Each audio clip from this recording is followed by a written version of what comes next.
सभी को जोहार जोहार जोहार रौरे मन के जोहार। जोहार।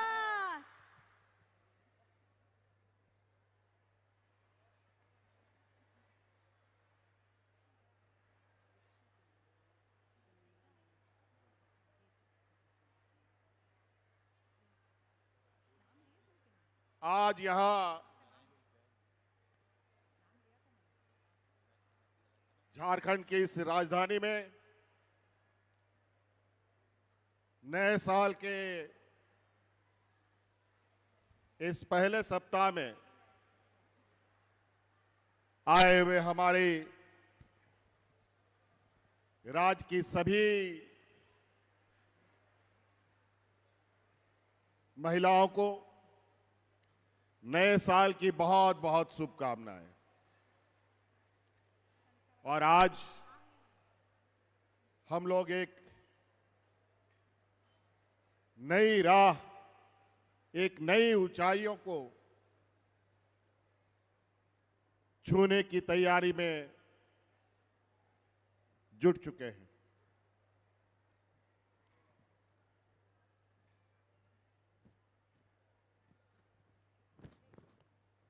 सदियों से ये राज्य गरीबी, पिछड़ापन, कुपोषण, शोषण, विस्थापन और तरह तरह के प्रताड़नों से जूझता रहा है।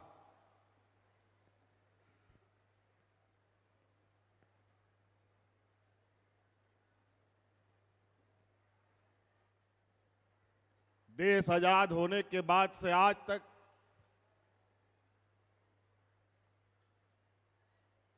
इस राज्य ने पूरा देश का पेट भरने का काम किया, लेकिन ना जाने किसकी नजर इस राज्य को लगी कि यहां के लोग भूखे प्यासे और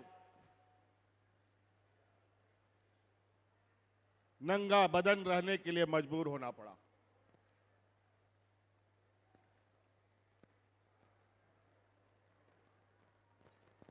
कई बड़ी बढ़िया नीति बनी, कायदे कानून बने,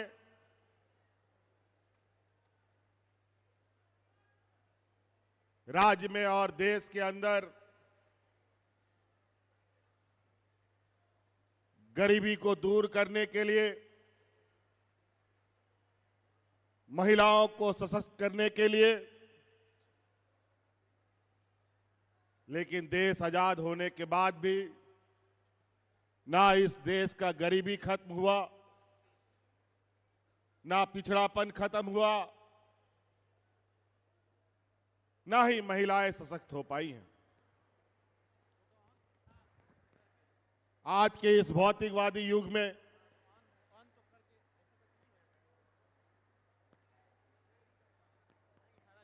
ये बहुत बड़ा चिंता का विषय है।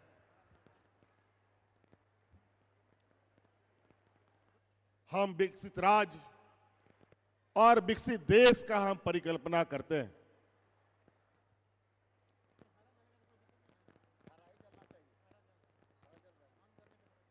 भारत देश को विश्व गुरु कहने का और विश्व गुरु के स्थान पे पहुंचाने का संकल्प लेते हैं।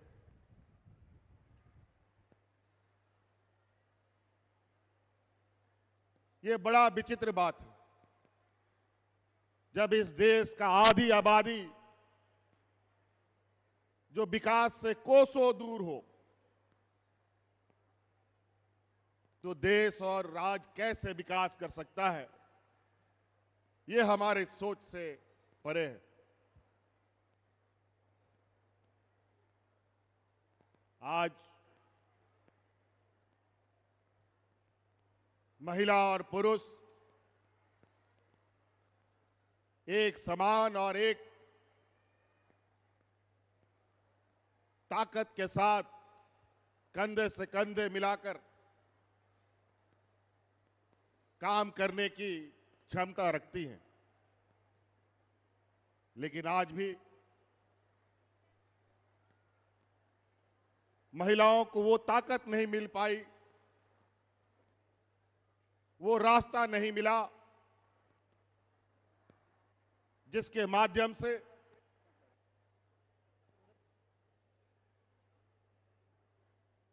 ये खुद को विकास करते हुए, अपने घर परिवार को विकास करते हुए राज्य और देश के विकास का हिस्सा बन पाए। महिला और पुरुष एक हल के दो बैल होते हैं। जब तक दोनों साथ एक साथ नहीं चलेगा तो कोई खेत नहीं जोत सकता, ना कोई फसल उग सकता है।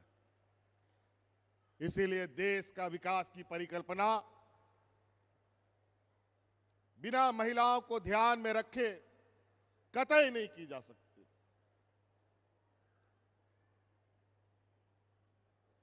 आज हम लोगों ने जो कदम उठाया,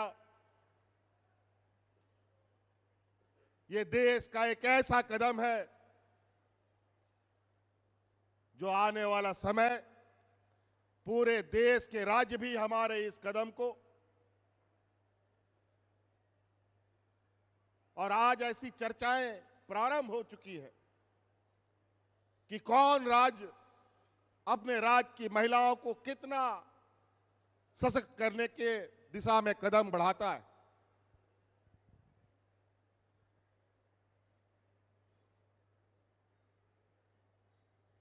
सबसे पहले यहां आई हुई सभी महिला दीदियों को, जो विभिन्न गांव, पंचायत, टोले से आई हैं, उन सभी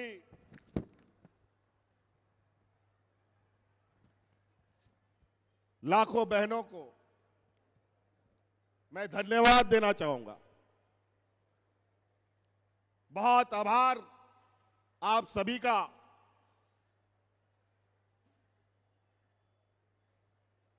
कि आप लोगों ने तो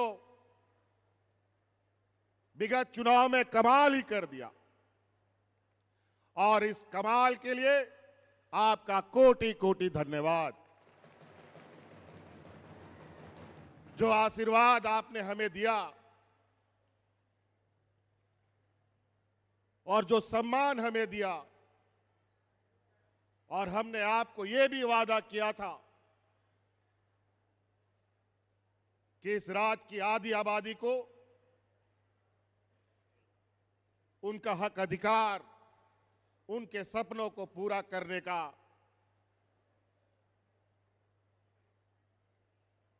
और आपको स्वावलंबी रूप से खड़ा करने का हम संकल्प लेते हैं।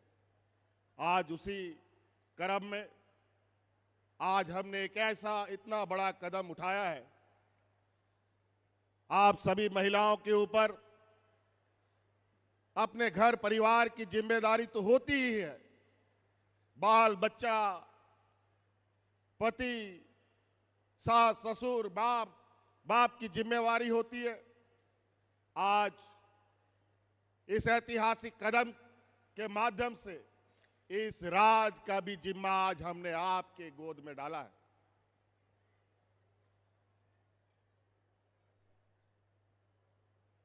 आज इस राज को विकसित राज के पायदान में पहुंचाने के लिए आप सब लोगों की बहुत बड़ी अब भूमिका होने जा रही है।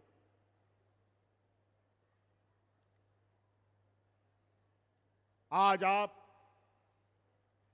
अपने सपनों को साकार करने के लिए स्वतंत्र रूप से अपने निर्णयों के साथ आप आगे बढ़ेंगे।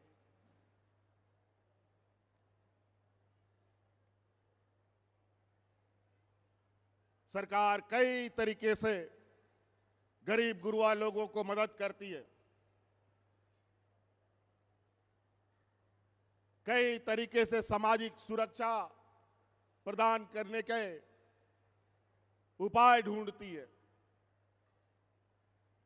लेकिन स्वतंत्र रूप से आप सभी अपने घर परिवार, बाल बच्चे, खेती बाड़ी रोजगार के लिए कोई सपना नहीं देख पाते थे, कोई कार्य योजना नहीं बना पाते थे। आज हमने एक ऐसी व्यवस्था आपको दिया है जिसके माध्यम से आप अपना सपना भी देखेंगे और उन सपनों को पूरा करने का क्षमता भी आपके हाथ में होगा।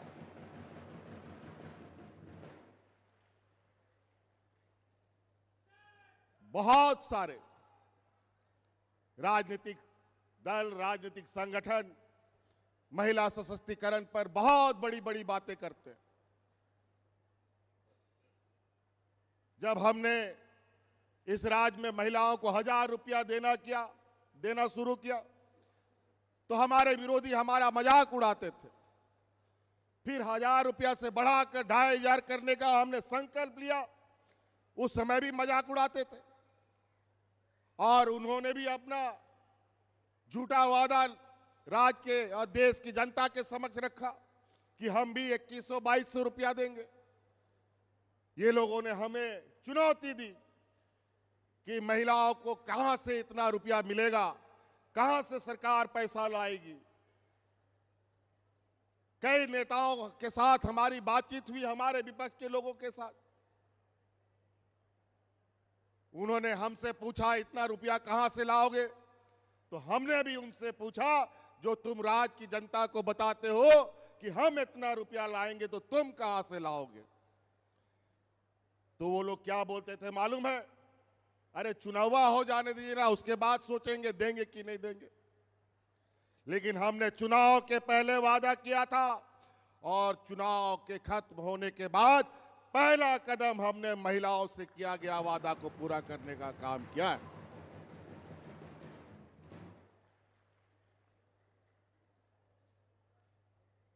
कई राजनीतिक दल, संगठन इतने झूठे वादे करते हैं, इतने लोगों को दिग्भ्रमित करते हैं, सपने दिखाते हैं।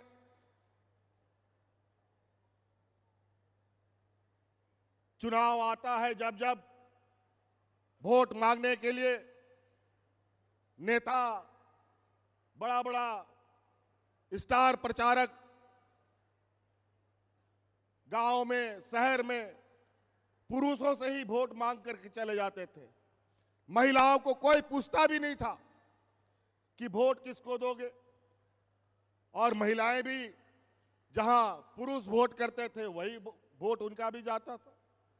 लेकिन हम आपको सलाम करेंगे कि इस चुनाव में आप लोगों ने हमारी बात मानी और आप लोगों ने विचार और सोच पहले से ही बना रखा था कि फिर से हम लोग महागठबंधन की सरकार बनाएंगे।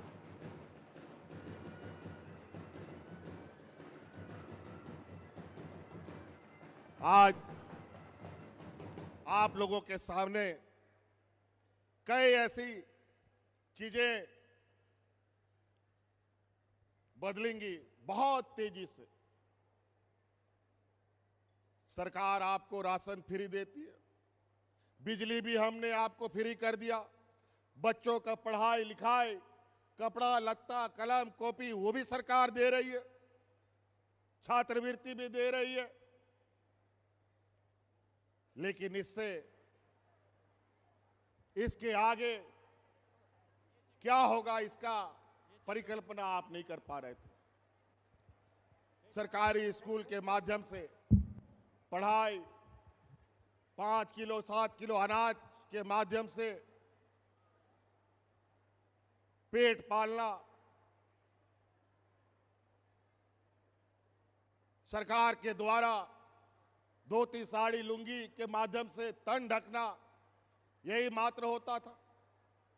लेकिन अब बच्चे पढ़ेंगे भी और बच्चे को पढ़ाने के लिए आपको अगर इच्छा है तो बच्चे को अच्छे शिक्षक के पास ट्यूशन भी पढ़ा सकते हैं इस पैसा से।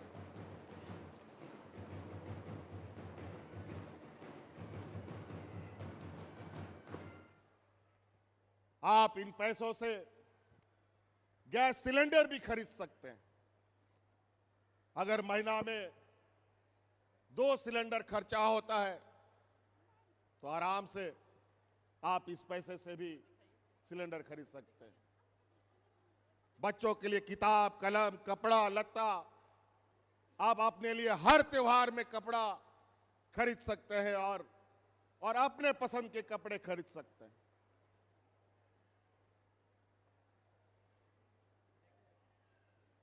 सरकार जो अनाज देती है उसी पर आपको अब जिंदा रहने की आवश्यकता नहीं है। आप इसके लिए इस पैसे से पौष्टिक आहार भी खरीद सकते हैं बाजार से, मांस मछली खरीद सकते हैं, जो हमारे कमजोर बच्चे हैं उनको स्वस्थ बना सकते हैं, जो हमारी कमजोर महिलाएं हैं जिनके शरीर में खून की कमी है उनके लिए पौष्टिक आहार खरीद सकते हैं। ये तभी पूरा होता जब आपके हाथ में पैसा होता।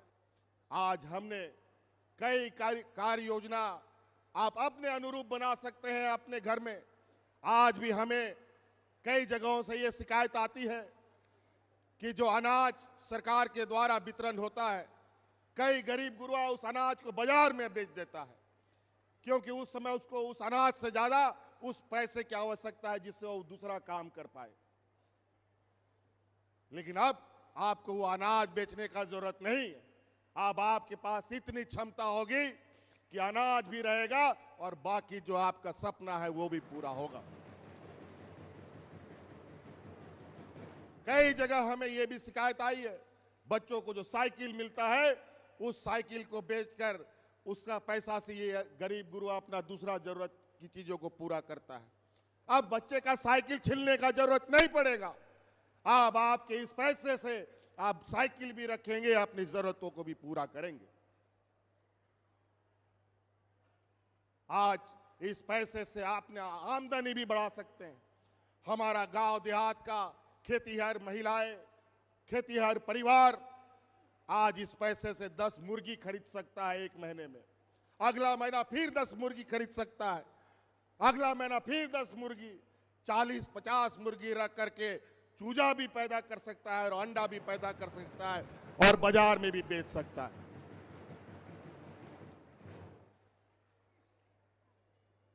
आप अंदाजा लगाइए ये कितना बड़ा ये अर्थव्यवस्था का पहिया हम घुमाने जा रहे हैं, वो भी महिलाओं के माध्यम से। हम जानते हैं कि आप बहुत सोच समझकर अपने पैसों को खर्च करती हैं। हमें मालूम है कि आप मोल मुलैया करते हैं तब जाकर के चीजों को खरीदते हैं। पैसे का मूल्य क्या होता है वो महिलाओं से ज्यादा कोई नहीं जान सकता। आप घर चलाते हैं, परिवार चलाते हैं, आप निश्चित रूप से एक ऐसी व्यवस्था का हिस्सा बनने जा रहे हैं। अगर हम उस व्यवस्था को ईमानदारी से चलाने का हम लोगों ने काम किया, जो इस राज्य के माथे में गरीबी और पिछड़ापन का जो कालिक लगा हुआ है उसको मिटते देर नहीं लगेगी और वो सब हम मिलके करेंगे। इस राज्य को अकेले एक व्यक्ति नहीं खींच सकता। इसके लिए राज्य की जनता, राज्य के आम नागरिक जब तक उनका साथ ना दे राज्य का सर्वांगीण विकास नहीं हो सकता। हमने ये महसूस किया देश आजाद होने से पहले से और देश आजाद होने के बाद तक कई बड़े बड़े प्रतिष्ठानें यहां लगी। कोई लोहा बना रहा है, कोई बिजली बना रहा है, कोई खाद बना रहा है, लेकिन उससे इस राज्य का भला नहीं हो पाया। यहाँ के लोग गरीब पे गरीब होते चले गए और प्रतिष्ठान वाले अमीर के अमीर होते चले गए। और ऊपर से यहाँ की व्यवस्था जो हमारे बड़े पैमाने पर धन संग्रहण का काम करता है, जिसके पास राज्य का सारा पैसा रहता है, वो बैंक है। यहाँ के बैंकों का भी रुख बहुत ही यहाँ के झारखंड वासियों के प्रति भेदभावपूर्ण रहा है। यहाँ के बच्चों को पढ़ाई के लिए लोन नहीं, किसान के लिए लोन नहीं, हमेशा भेदभाव रहा। और यहाँ का जो जमा पूंजी पैसा है वो गुजरात, महाराष्ट्र, मुंबई में जाकर के बड़े बड़े व्यापारियों को, बड़े बड़े उद्योगों में बंटवारा करते हैं। मैं इस मंच से आह्वान करना चाहूंगा कि उन बैंकों के पदाधिकारी और बैंक कर्मियों को और बैंकों को भी अब अपना नजरिया बदलना होगा, क्योंकि आज इस राज्य का, हमारे सरकार का लगभग 18 से 20% जो पैसा है आज हमारे ग्रामीण क्षेत्रों में जाने वाला है या जा रहा है।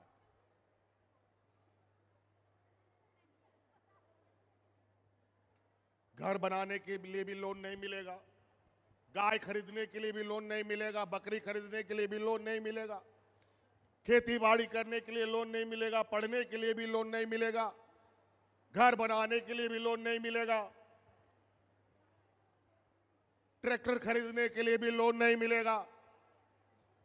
इसीलिए हमने हर वो काम शुरू किया जहां हमारा ग्रामीण व्यवस्था मजबूती से खड़ा हो सके, आप सब लोग मजबूती से खड़ा हो पाए। अगर आप मजबूत हो गए, आप अपने पैरों पर खड़ा हो गए और सरकारी अनाज छोड़ करके अपने से उपजाया हुआ, अपने से खरीदा हुआ अनाज आपने खाना शुरू किया, तो इस राज्य को आगे बढ़ने से कोई नहीं रोक सकता।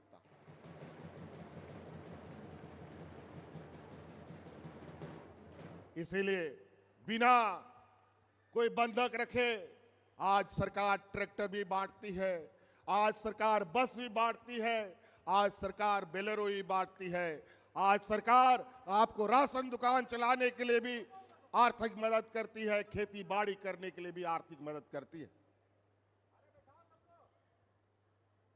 तो कई ऐसी चीजें हैं।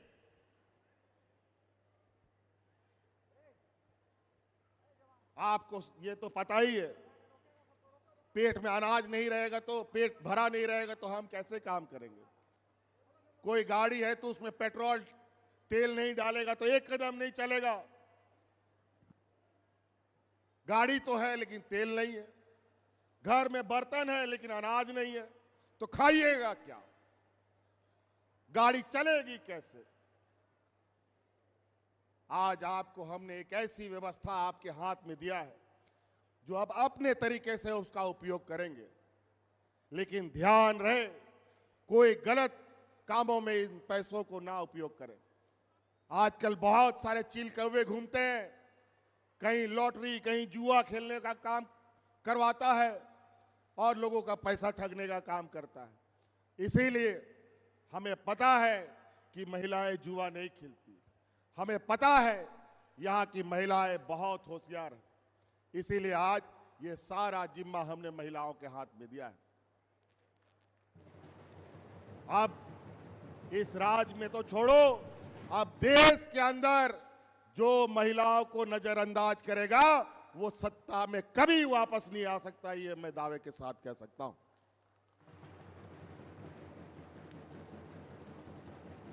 इसीलिए साथी, यहां आए आप सभी महिलाएं, आप लोगों से आज के इस शुभ अवसर पर आपकी इस जिम्मेवारी जो हमने अपनी निभाई है, इसको सार्थक रूप देने के लिए आप सब लोगों को आपका भी सार्थक सहयोग की आवश्यकता है।